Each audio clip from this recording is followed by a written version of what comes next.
Good morning and welcome to the Foggy Dew. This is Colin. Well, welcome back, everyone. I feel like I have not recorded a show in quite a long time, and it's nice to be back in front of the microphone. And quite frankly, I'm happy to get back on a little bit of a more normal schedule for me. And I guess, kind of to start the show off, I hope everyone had a wonderful spring break. Hopefully you spent time with your families. Maybe you took a cruise. My family and I went on a bunch of college visits and spent a lot of time with each other, so we had a wonderful time. Now, what I also had was a lot of time to write notes for the show, so I've got a pile of stuff here, and I wanted to go ahead and dive right into it. So I guess the best place to start is with former FBI Director Jim Comey. Former FBI Director James Comey is one of the worst people ever in this announcer's humble opinion. Now, why am I talking about Jim Comey? Jim Comey was subpoenaed on Friday. He was subpoenaed by a Florida grand jury. Well, what is this Florida grand jury all about? It's looking specifically at Russiagate. This is the big one. This is the one to watch. This probe, this Florida grand jury, is pursuing the real Russia conspiracy.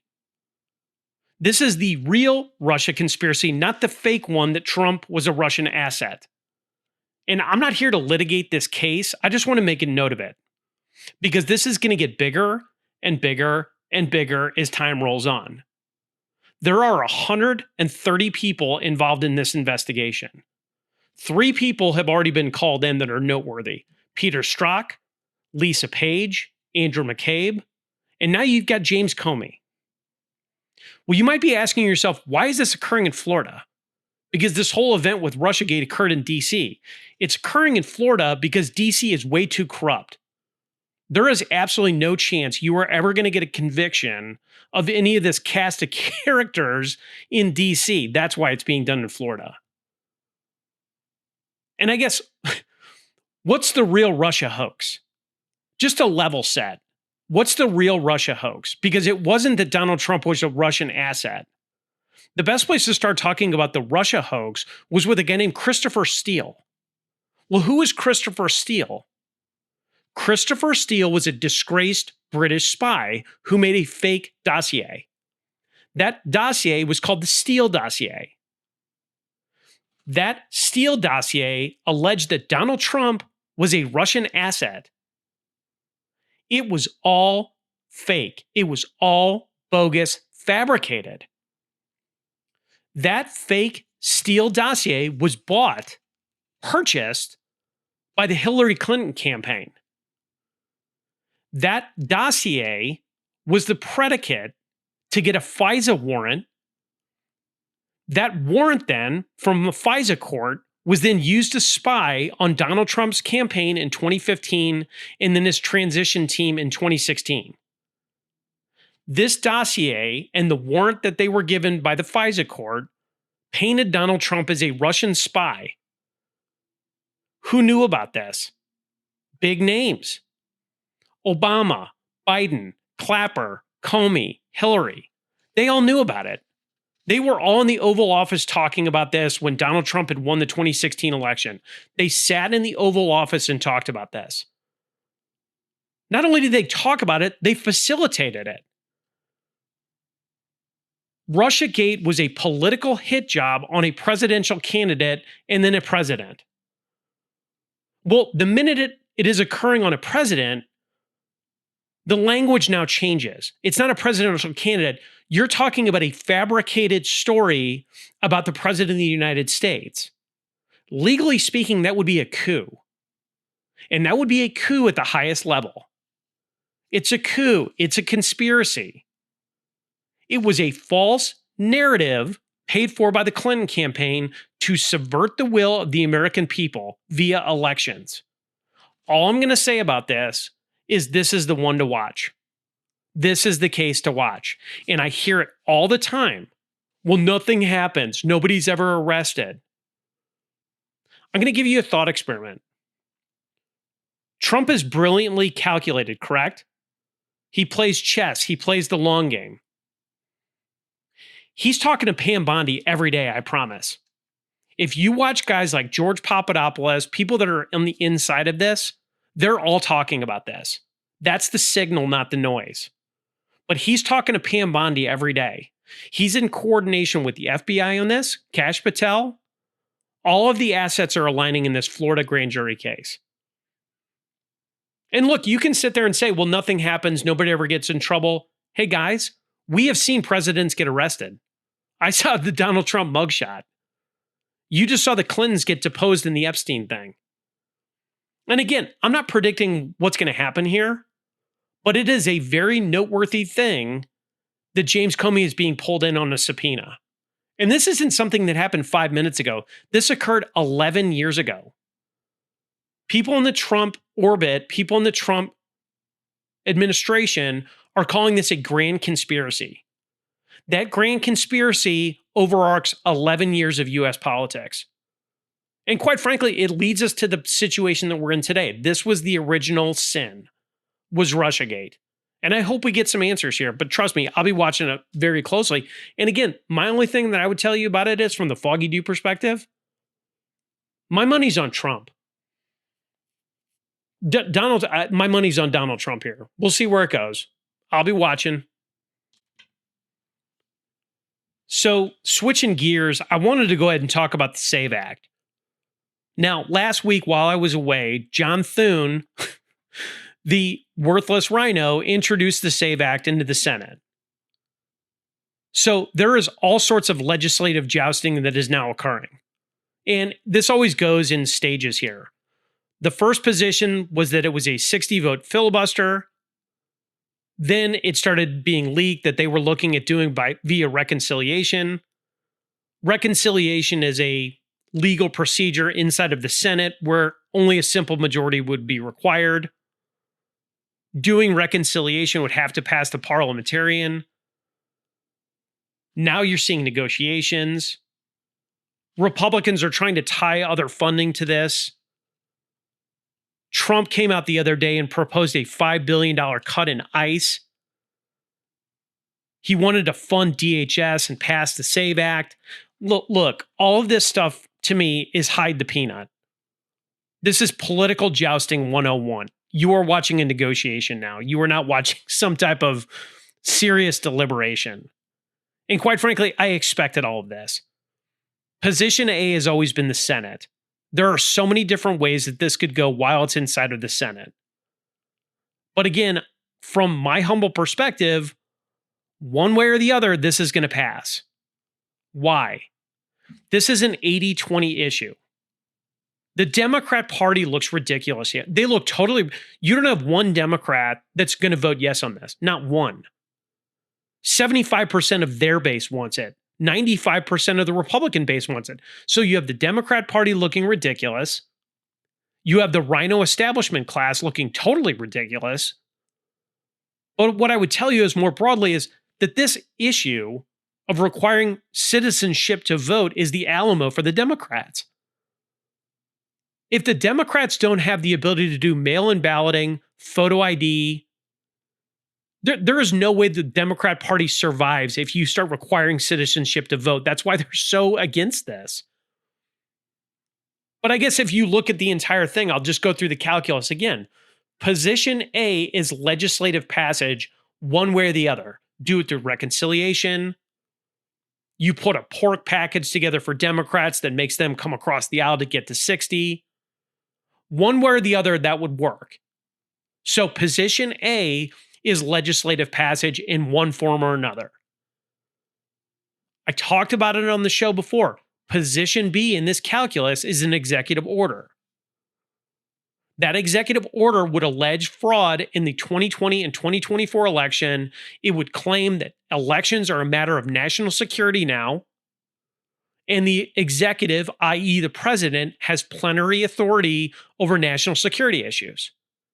If Donald Trump can show fraud, if Donald Trump can show foreign actors were meddling in these elections, then it is a national security issue.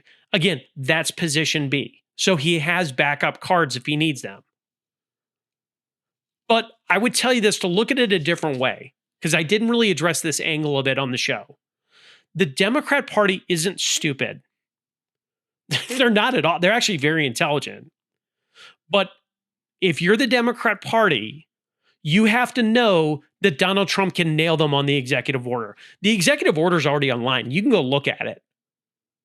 So they can actually read the text of it, of this whole thing. They can read the text of the executive order, but they obviously have lawyers of their own that know that Donald Trump can say, hey, this is national security, i.e., it's plenary authority that is in the wheelhouse of the president.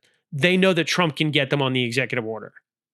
Well, if I'm the Democrat Party and I know that I really have no options here, meaning at the end of this whole process, if they know one way or the other it's going to pass, then what would you want to do if you're the Democrat Party? Well, if I'm looking at this and I'm a smart Democrat, I would say I want mass concessions legislatively, meaning I want so much pork in this that it's going to be a good deal for my side, even though I have ID to vote, or pardon me, citizenship to vote.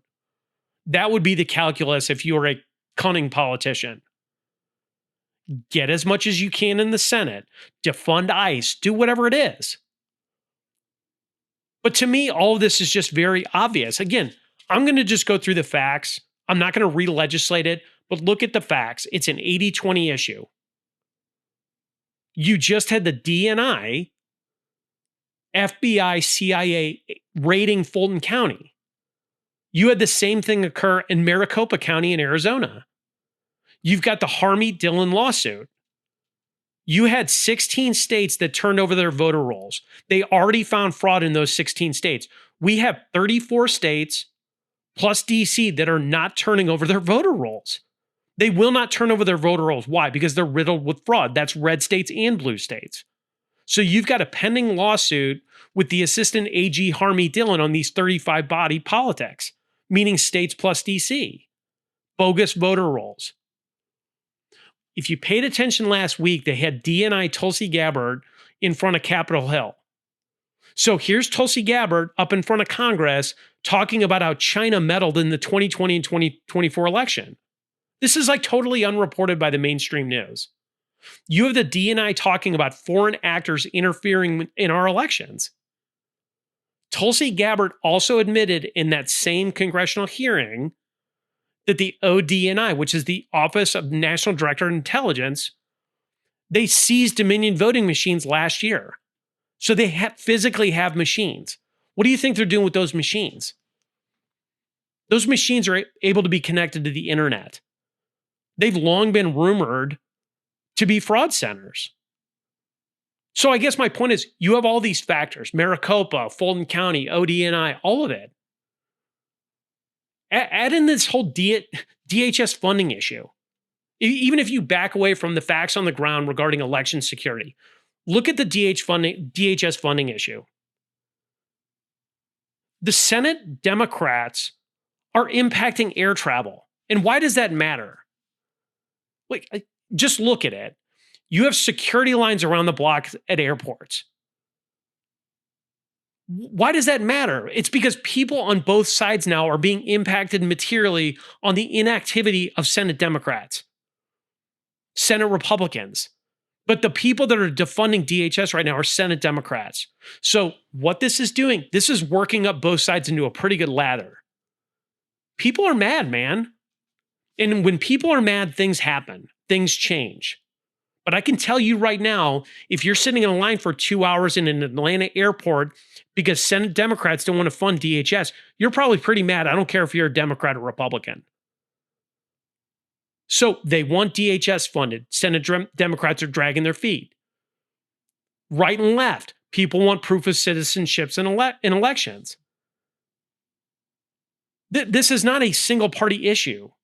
It's, again, right and left. And what I would tell you guys is this is pattern recognition time. If I'm looking at all of these factors and seeing what's going on here, what is anybody talking about right now? If you're walking around talking to your friends and stuff like that, everybody's talking about the SAVE Act. Everybody's talking about the long lines at airports. But if you ask me, looking at this from a pattern recognition standpoint, this appears to me to be an information campaign. Very, very coordinated. What this is doing, this entire situation, this entire debacle with the Senate, It's raising public awareness of the issue of citizenship voting, that fraud occurred in the 2020 election. People are becoming more and more aware of this issue. And again, look, you could say, hey, the SAVE Act might fail. Trump's not going to do this executive order. Look, let me provide you the alternative. And again, just as a thought experiment. If we don't have proof of citizenship in our elections, what happens? Fraud will continue unabated. The Democrat Party might win the midterms at that point through fraud.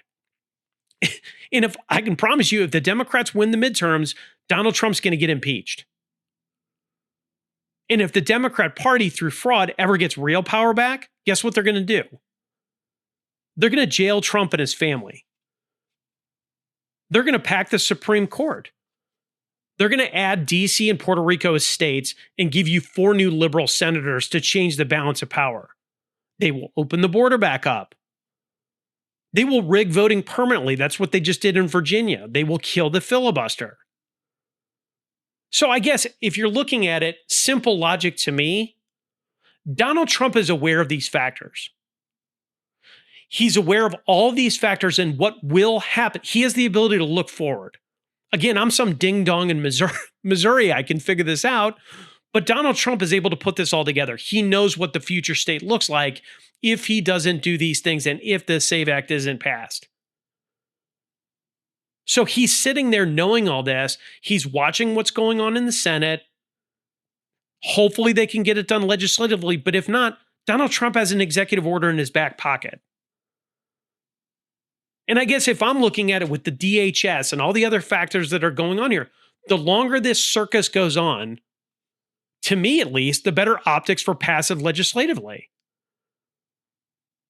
But I guess this whole idea, like, I always look at it from what's the perspective. Donald Trump knows the stakes.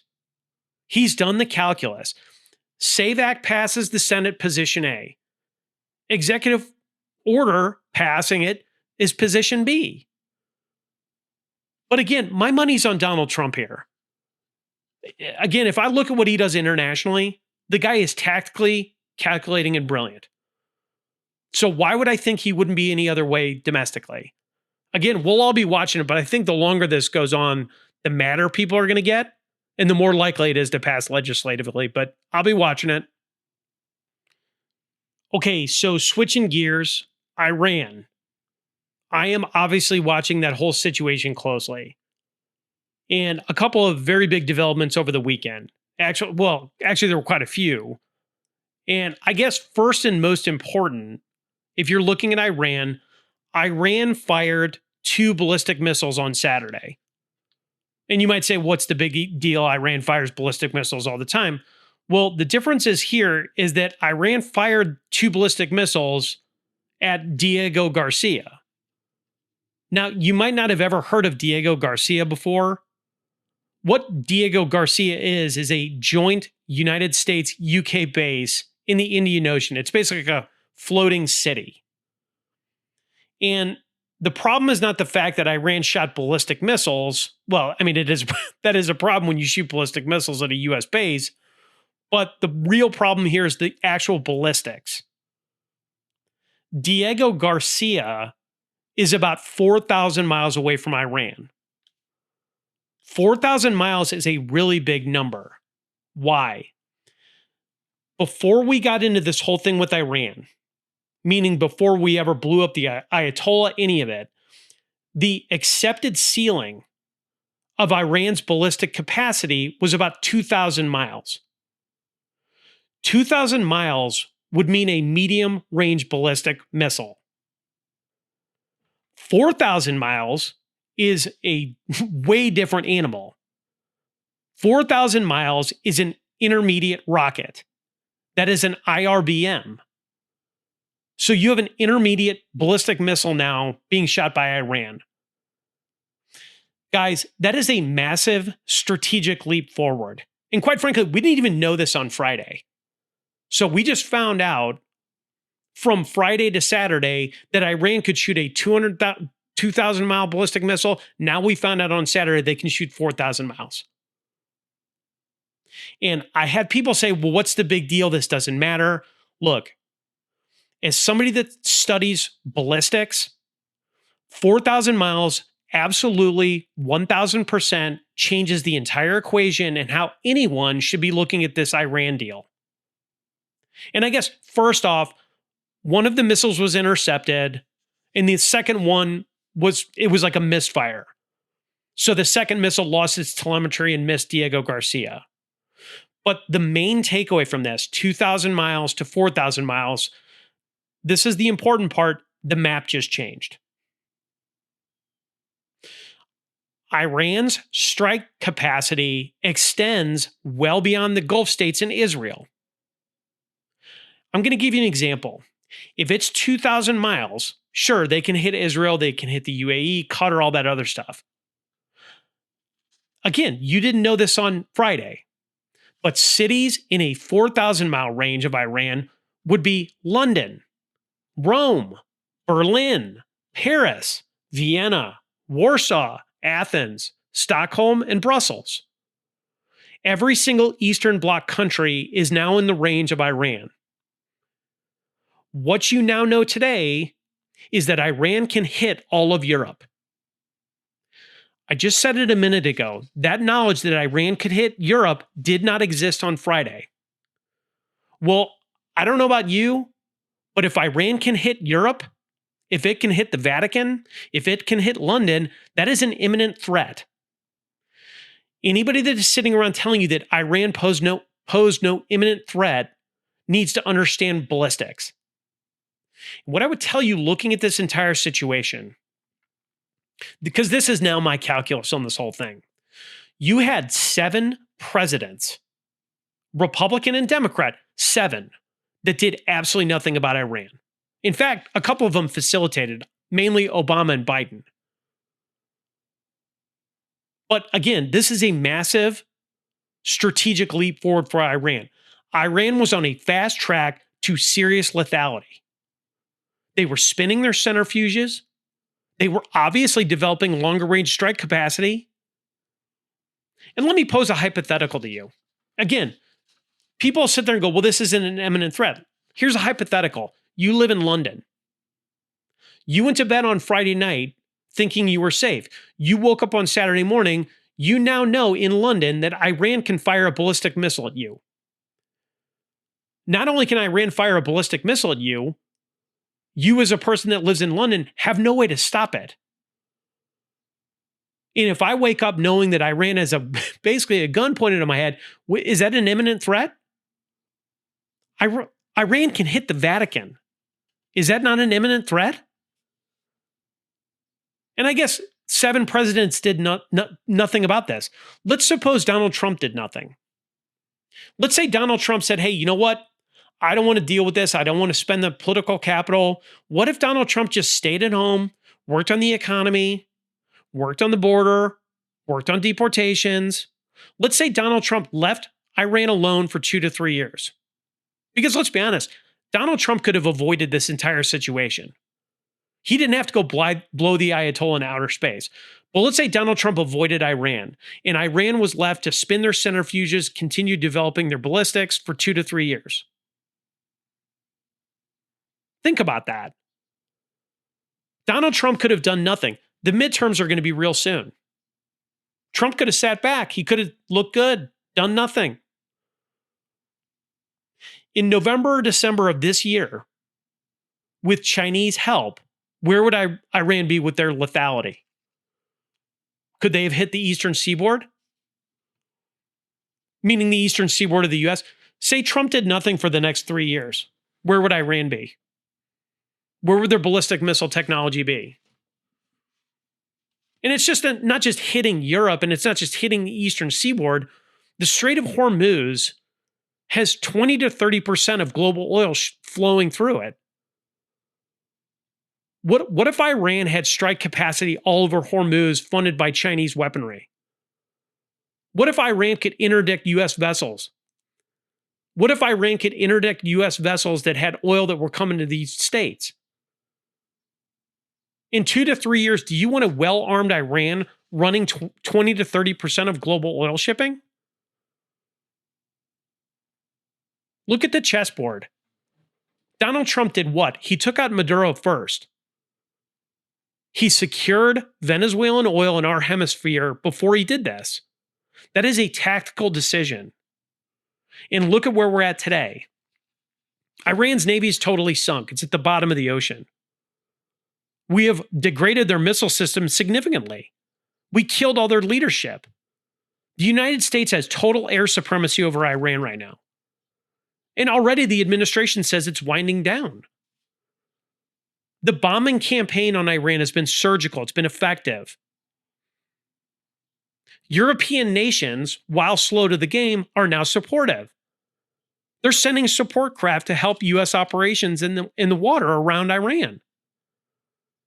If this whole thing was going badly, Europe wouldn't be sending in ships.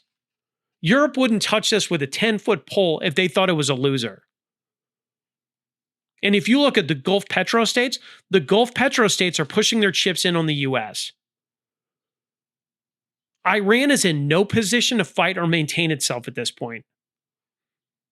And I guess let's look at future state. Couple points from me on this. It was announced over the weekend we are now sending in A-10 Warthogs. A-10 Warthogs are, to me, that is a ground assault marker. A-10 Warthogs will support ground troops. The Boxer Amphibious Readiness Group is already on its way. That would be the 11th Marines. Boxer Amphibious Readiness Group, 11th Marines. My suspicion is at this point is that the 11th Marines will invade Karg Island. So we will have U.S. troops on the ground. We will assault Karg Island, supported by Warthogs. Karg Island is the choke point here. That is like seizing the beating heart of Iran. That will come soon. And what will happen is all these people that are totally against this conflict, the media will be screaming. They will be saying, hey, Donald Trump doesn't know what he's doing. Donald Trump is going to get us mired in some long Middle Eastern conflict. He's rogue. He's got Pete Hegseth who doesn't know what he's doing. It's Hitler and his toadies. They're going to scream. But what's happening here is surgical. It's effective. Seizing Karg Island will make the regime capitulate. Once the regime capitulates, then we will withdraw. What I would suspect would happen is that a joint task force at that point will probably take over. You will have Israel, the UAE, Qatar, Egypt, Jordan, Kuwait, Lebanon, Pakistan, Turkey, Saudi Arabia. Those countries will manage this after the fact, and the U.S. will coordinate the response. That's what's going to happen after this ends. But this is obviously Trump's calculus. And I think what you're going to end up with in the Middle East, specifically Iran, you might have long-term peace, I hope. But Iran is going to be neutered here. But again, remember, it's not just the psycho death cult leaders in Iran. It's not just Iranian ballistics. Again, Donald Trump could have done nothing here. He could have let all of this fester. He didn't have to go in there and degrade their navy, blow up all their capacity to fight. We own Iran now. We can blow them out of the water if we want.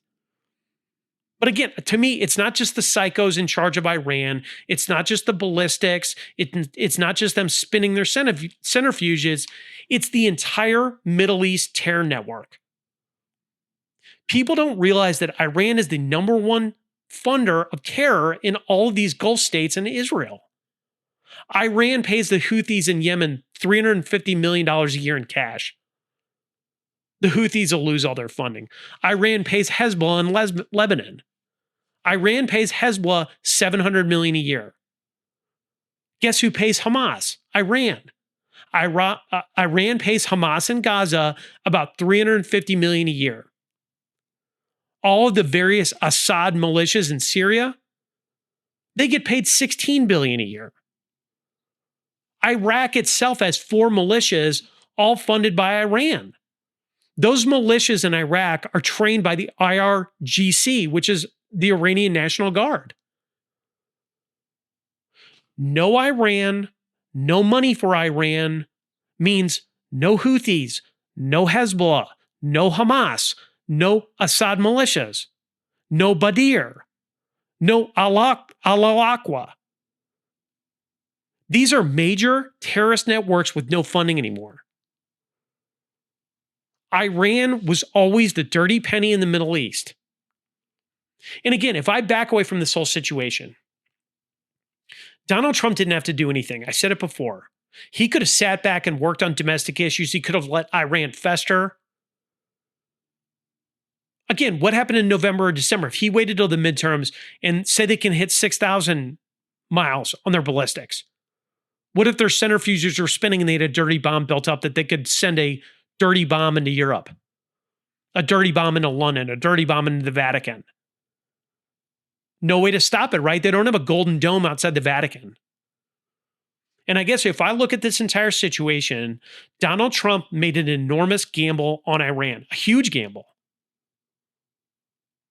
Again, Donald Trump didn't have to do this. He didn't have to do any of it. He risked oil prices. He risked the midterms. He risked all this political capital.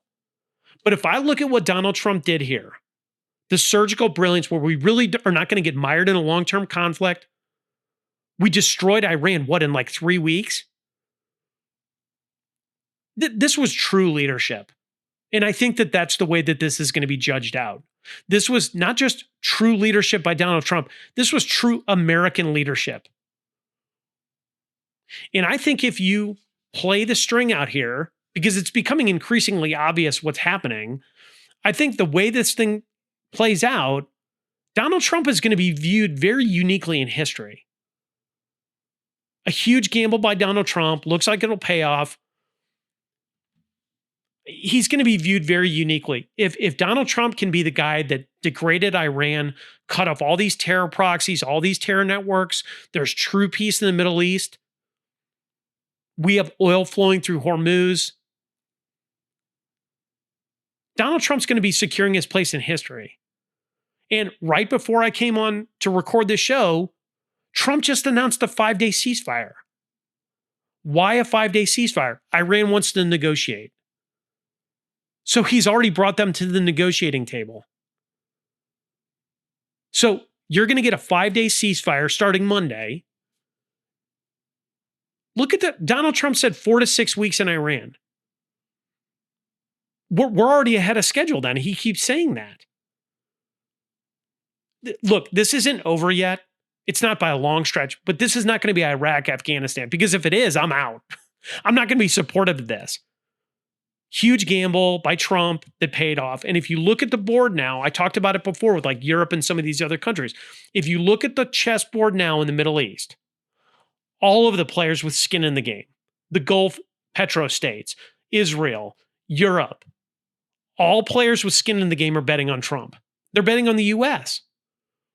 So I guess we'll see how this plays out. But the only thing I can say about any of this is God bless our military. If we have to send the 11th Marines in, they're going to be covered by warthogs. Thank God for these brave men and women. But we'll all be watching it. So switching gears, I think everyone with 2 eyes and a brain is watching this disaster unfold in the U.S. Senate regarding the SAVE Act and wondering how we found ourselves in this predicament.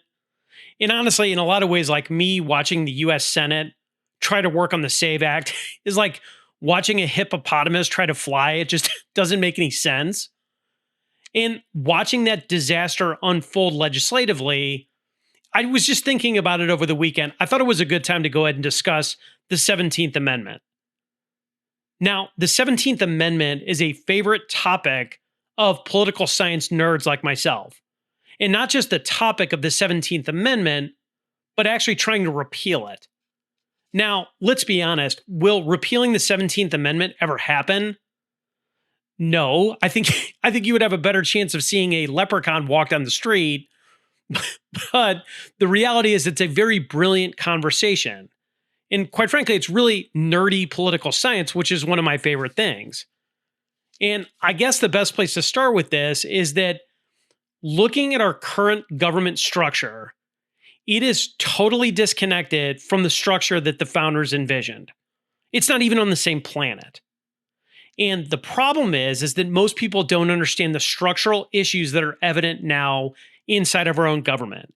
And there are 3 main structural issues that we're dealing with now that are divorced from the founding. And I'll go ahead and list the issues here. One is the 17th Amendment. Two is the Reapportionment Act of 1929. And the third issue, the third structural issue, is the 10th Amendment. And the 10th Amendment is kind of the overarching theme here. And since the 10th is the overarching issue, I'll go ahead and start there. Now, I've talked about the 10th Amendment on the show before. The 10th Amendment talks about the enumerated power of the federal government. We all know this phrase. All powers not expressly given to the federal are reserved to the states or to the people. Look at the government today. Obamacare, Medicare, SNAP, Department of Education. All of these are massive federal programs. It's just a massive driver of all of our debt. All of those things, Obamacare, Medicare, SNAP, Department of Education, none of those programs are enumerated powers. None. I've talked about it on the show before with the Dobbs decision. The Dobbs decision is what overturned Roe versus Wade. The Dobbs decision on abortion was a legally correct decision using the 10th Amendment. Abortion was not an enumerated power of the federal government. Since abortion was not an enumerated power, that power was sent back to who? The states or the people. That is the definition of the 10th Amendment. So if you look at the structure of the 10th Amendment, meaning you have the federal government with their powers, and then you have the states with their powers and the people with their powers. How did the founders grant the people and the states equal representation with the federal? Well, what they did is the founders created a bicameral legislature. They created the Senate and the House of Representatives. The founders' design was that the Senate would represent the states in the government. The House of Representatives would represent the people. So you had the federal government, the state, and the people all equally represented. That's the whole point of our government. The states, the people, all have an equal seat with the federal government. And really, what the Senate and House of Representatives were truly designed to do was to check the federal. That's the 10th Amendment. That was given to you by the Anti-Federalists. Think about the founding of the country. The 10th Amendment was supposed to stop the federal from assuming powers it didn't have. Department of Education, Roe versus Wade, Obamacare, all of it. The 10th Amendment clearly outlined that the power rested with the people and the states. So let me start with the Senate. The Senate represented the states in our government. Senators, therefore, were elected by state legislatures. The individual state legislatures would elect senators. So the state legislature would convene, they would elect the senator and send the senator to Washington, D.C. That is in Article 1, Section 3 of the Constitution. Today, they're elected how? By popular vote. Well, how did that happen? If the founders set it up that the state legislatures were supposed to elect these people, how did we end up in a position where senators are popularly elected? The 17th Amendment. The 17th Amendment changed how senators were chosen. If you go back to the founding of the country, when the Constitution was drafted, having state legislatures elect senators was not controversial at all. In fact, it was obvious. So there was zero ambiguity at the Constitutional Convention that state legislatures should elect senators. As soon as the ink dried on the Constitution, big government federalists and progressives wanted to change this. They wanted to change this entire. They didn't want state legislatures to do this. Why? Progressives and federalists thought that state legislatures could be corrupted by money. They also believed that deadlocks would occur, meaning a state legislature could delay, deny selection, which would slow down the federal process. And again, if you think about it this way, federalists and progressives do not want a republic. A republic would have the people, the states, and the federal all sharing power. They want a democracy. A democracy is the people elect everything, it's mob rule. And quite frankly, if you look at it from a Federalist position, the Federalist Party, the Federalist position, wanted to strip away anything that had to do with anti Federalist policies, i.e., the Bill of Rights. So you have the Constitution being written, immediately progressives and Federalists start working on taking this away. Well, in 1912, they achieved their objective. The 17th Amendment was passed in 1912. The 17th Amendment then made senators popularly elected. They removed the state legislature from the equation. You see this dysfunction now. Here's the problem with the 17th Amendment from a political science standpoint. At the table when the founders drafted this, the federal, the state, and the people all had an equal seat. The minute the 17th Amendment was passed, the people are now electing the senators, not the state legislature, which means what? It means that the states gave up their seat at the table. The states gave up their rights to the federal and to the people. With the 17th Amendment, the state is no longer properly represented in our system of government. What it also did is the state conceded the 10th Amendment back to the federal.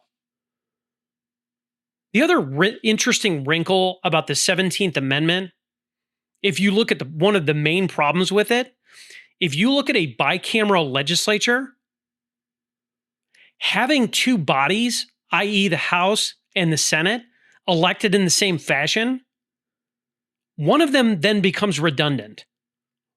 Why would we need two different bodies inside the government that are elected the same way? That's the whole point. It's totally obvious if you sit back and look at it. So now you are moving towards a true democracy because the people are now electing both houses.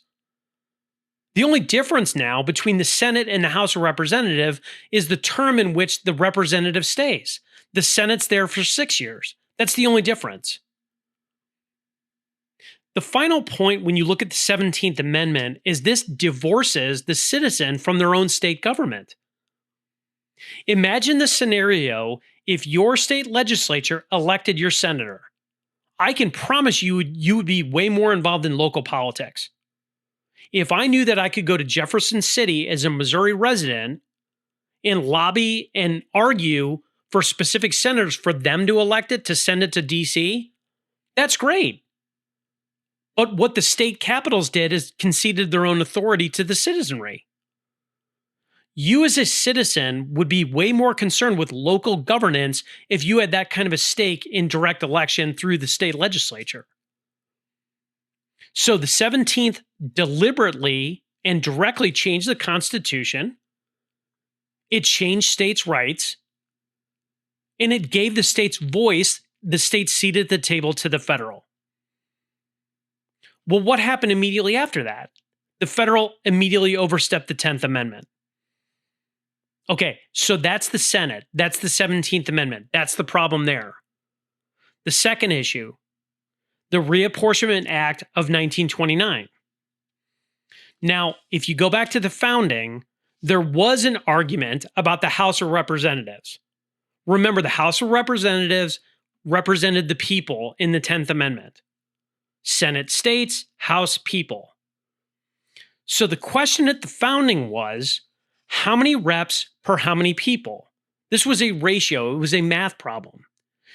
If you look at the Constitutional Convention, the ratio of reps to citizens was the only topic that George Washington ever spoke on. George Washington, the ultimate American, wanted one representative per 30,000 people. That ratio of 1 to 30,000 was set at the Constitutional Convention. And it's interesting talking about George Washington with this specific point. I mentioned that Federalists and Progressives wanted to change this ratio almost immediately after the ink was dry. If you go back and look at George Washington's presidency, the first veto ever in United States history was on this subject. Progressives had wanted to change the ratio. That was the first bill that landed on George Washington's desk. He vetoed it. Washington wanted a 1 to 30,000 ratio. Well, how would they do this? So you had your ratio. What they would do is they would do a census. A census is done every decade. And I'm just going to walk through some math here. So imagine it's 1850. The census is done. You have 10 million people. So all you're going to do at that point is take 10 million people and divide it by 30,000. That would give you 333 reps. That's how the math is done. That's how simple it is. Well, again, Reapportionment Act. The Reapportionment Act of 1929 changed this system as well. What the Reapportionment Act of 1929 did is it fixed the number of House members at 435. So they capped it at 435. The last census that they used to get that number was from 1920. Well, I think anybody with a functioning brain knows that there's more people in the United States now than there were in 1920. And the crazy thing about this, they had already changed the ratio. So in 1920, the ratio was actually 1 rep for every 243,000 citizens. That's well off 30,000. Are you curious to know what it is today? Today, you have 1 rep for 761,000 people. And the problem there is totally obvious. If you have 1 rep for every 30,000 people, that rep is going to know their constituents. They're going to know the businesses that are in their geography. The rep is going to listen. The rep is going to be more responsive. If you have 1 rep per 760,000 people, you're never going to even know who your constituents are. Capping the number of representatives in the House of Representatives removed the citizen's voice from this entire equation. And if you play it out, it's so interesting. The 2020 census was the last census that was performed. The 2020 census was 331 million citizens. If you play that math out at the correct ratio of 1 to 30,000, by that math, we should have 11,033 people in the House. And I'm not a math wizard, but 11,033 is a far cry away from 435. And again, the whole point here is that big government progressives diluted the voice of the citizen. The government is now less responsive. It's less accountable. There's more lanes available to special interests. So if you zoom the whole scope back, you've got the 17th Amendment, which subverted the Senate. You've got the Apportionment Act, which capped the number of representatives that hamstrung the House of Representatives. Both of those actions nuked the 10th Amendment. Those two things that were done by our own government changed the textual interpretation that was given to us by the founders. They fundamentally changed our system of government by those two acts. What happened immediately after 1929? The federal government ran amok. The federal started assuming powers it didn't have. You had liberals and progressives that started passing these huge programs. FDR's New Deal, Medicare, Social Security, Obamacare. These programs are de facto illegal because they violate the 10th Amendment. There's no enumerated power of Medicare. There's no enumerated power of Obamacare, New Deal, any of it. And again, this is exactly why the Dobbs decision was legally correct. Abortion was not an enumerated power of the federal government. Ergo, it was a return to the people in the states. I think this is such an interesting conversation. The problem that I have with all this stuff, I would technically be an anti-federalist. This entire situation of changing the foundation of how the Senate is chosen, the capping the number of representatives, this yet again proves the long-term view of the anti-federalists. The Bill of Rights, the 10th Amendment, having a bicameral legislature, those were all provisions that were given to you by anti-federalists at the founding of the country. But again, you've had 250 years now of big government progressives, socialists, federalists, and what I would consider people that just want straight democracy undoing all these provisions that were put in by the anti-federalists. And again, I mentioned this at the beginning of my diatribe. You are not going to repeal the 17th Amendment. You are never rolling back the Apportionment Act. But what you can do, and I've talked about on the show before, what you can do, what we as citizens can do is use the 10th Amendment.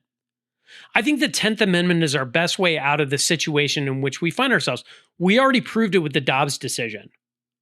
If we want to get rid of Medicare, we want to get rid of Obamacare, all these big Department of Education, we have to use the 10th Amendment. We have to get really smart about that. But man, it's so interesting looking at political science and like how brilliant our founders were. But again, you look at the founding of the country and the system that our founders gave us, and our own government is voting themselves powers. And we, the citizens, are basically just asleep at the wheel, or the people that are noticing. There's not enough of us noticing.